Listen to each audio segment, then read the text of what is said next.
నమస్కారం మిత్రులారా. Immortal talks of Hanuma.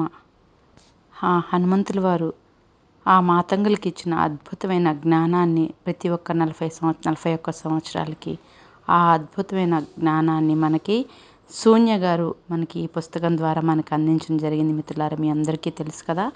So ఈరోజు మరికొద్ది భాగాన్ని తెలుసుకుందాం. నిన్న నేను చిత్తా ఈ వాస్తవాన్ని ఎందుకు ఎంచుకున్నాడు అని అడుగుతూ అక్కడ ముగించాను.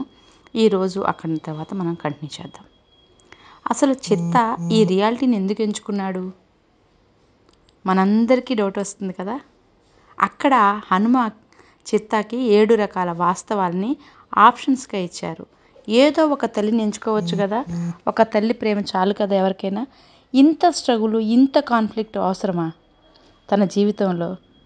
ఇదే ప్రశ్న మనందరికీ వచ్చింది. అప్పుడు హనుమ చెప్పారు ఏమంటే, ఎప్పుడైతే జీవితంలో బాధ, దుఃఖం, స్ట్రగుల్ ఉంటుందో అప్పుడు మనం మాయలో ఉన్నామని అర్థమవుతుంది. ఎంతో బాధతో ఉన్నటువంటి, కాన్ఫ్లిక్ట్స్తో ఉన్నటువంటి, సంఘర్షణలో ఉన్నటువంటి జీవితాన్ని ఇక్కడ చిత్తా ఎంచుకున్నాడు. మనం కూడా ఫ్రెండ్స్ జీవితంలో ఎన్నో అనుకుంటాం కదా.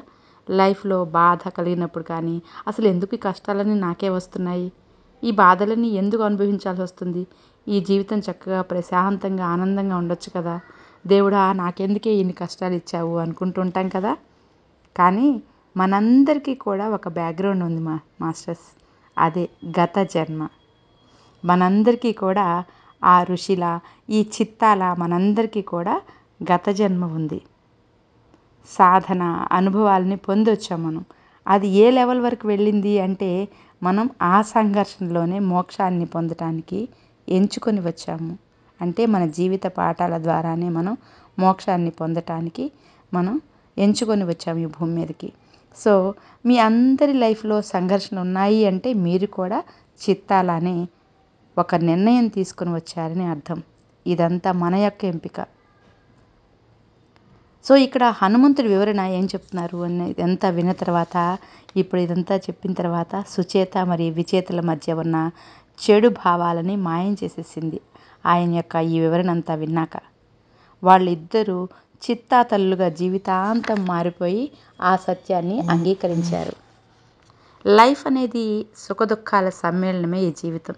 ఎవరైతే ఆనందాలని, బాధని రెండింటినీ కూడా సమానంగా తీసుకుంటారో, జీవిస్తారో, అందులోంచి నేర్చుకుంటారో వాళ్ళు అసలైనటువంటి మోక్ష స్థితికి చేరుకుంటారు. మన లైఫ్లో కూడా అలాంటి సందర్భాలు ఉన్నప్పుడే కదా మనం ఎదుగుతాము. మనందరము కూడా ఏదో ఒక సందర్భంలో, ఏదో ఒక బాధలోంచి మనం ఆధ్యాత్మికంలోకి వచ్చి ఉంటాం కదా. ఒకవేళ కేవలం ఆనందం మాత్రమే ఉంటే కనుక మనం ఈ ప్రాపంచిక సుఖాలకు అలవాటు పడిపోతాం.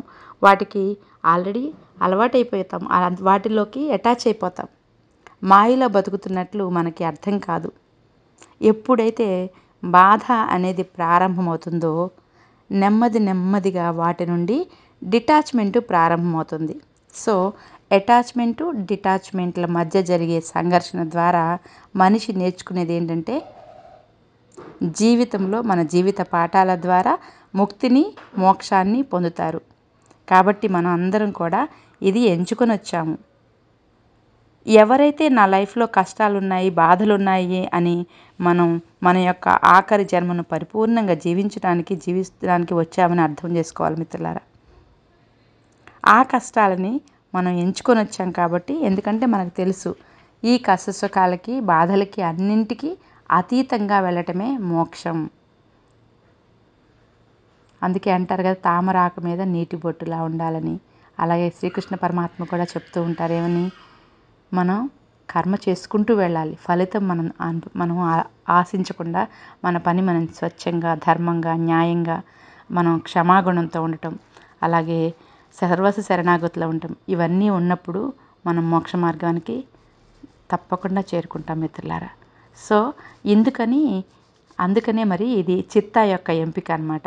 ఆ మోక్షం చేరడానికి ఎన్నుకున్న ఎంపిక ఇది చిత్తాకి.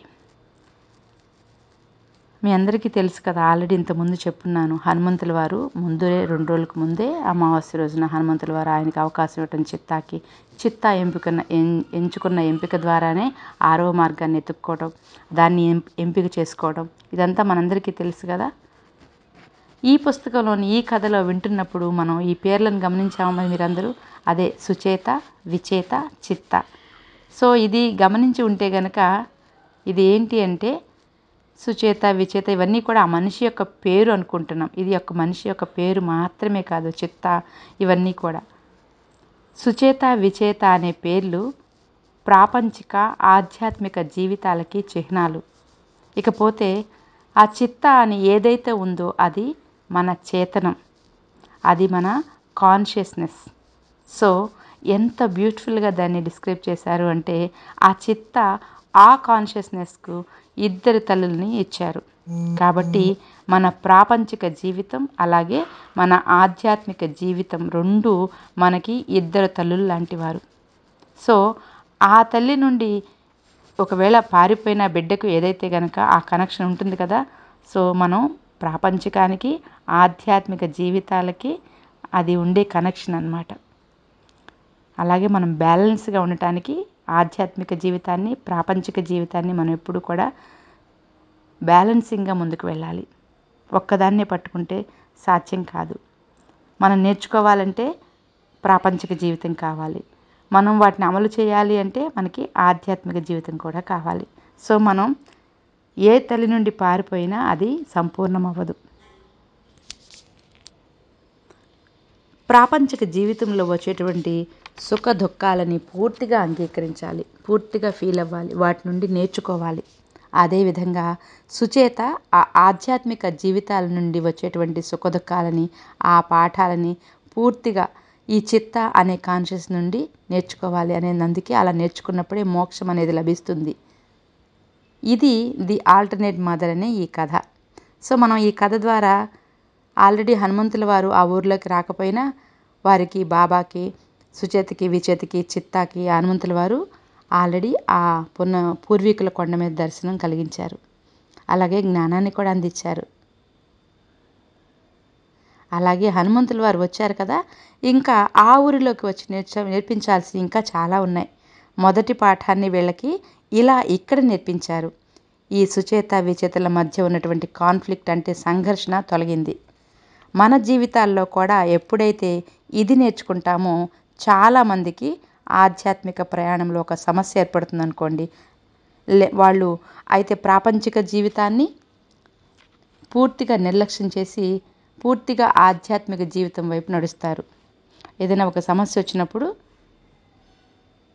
వాళ్ళు అయితే ప్రాపంచిక జీవితాన్ని వదిలేసి పూర్తిగా ఆధ్యాత్మిక జీవితం వైపు నడుస్తారు. లేదా ఆధ్యాత్మిక జీవితాన్ని పూర్తిగా నెగ్లెక్ట్ చేస్తూ ప్రాపంచిక జీవితాన్ని గడుపుతారు. కానీ ఈ రెండింటిని బ్యాలెన్స్ చేస్తూ మధ్య మార్గంలో నడవటం అనేది అసలైన జీవితం. సో చిత్తా యొక్క నిర్ణయం ఇది. అతను 14 రోజులు సుచేతతో ఉంటాడు, ఇంకొక 14 రోజులు విచేతతో ఉంటాడు.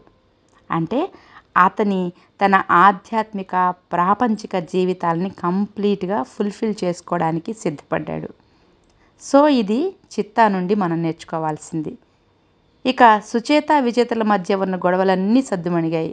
సుచేత, విచేతలు ఇద్దరూ ఆనందించారు. ఎందుకంటే తన బిడ్డ సగం రోజులు తన దగ్గరే ఉంటాడు కనుక ఆనందంగా సుచేత ఇదంతా విని ఆవిడకున్న ఇందాకున్న ఒక బాధ లాంటి ఒక ఉంది కదా, అమ్మో నా కొడుకు నాకు దూరం అయిపోతాడేమో అని, అది తీరింది. సో ఆవిడ ఆనందంగా కొండ నుండి దిగి కిందకి వెళ్ళటానికి సంసిద్ధమైంది. కానీ బాబాకి మాత్రం ఆ గురువైన హనుమానుని వదిలి కొండ నుండి దిగి రాబుద్ది కావట్లేదు.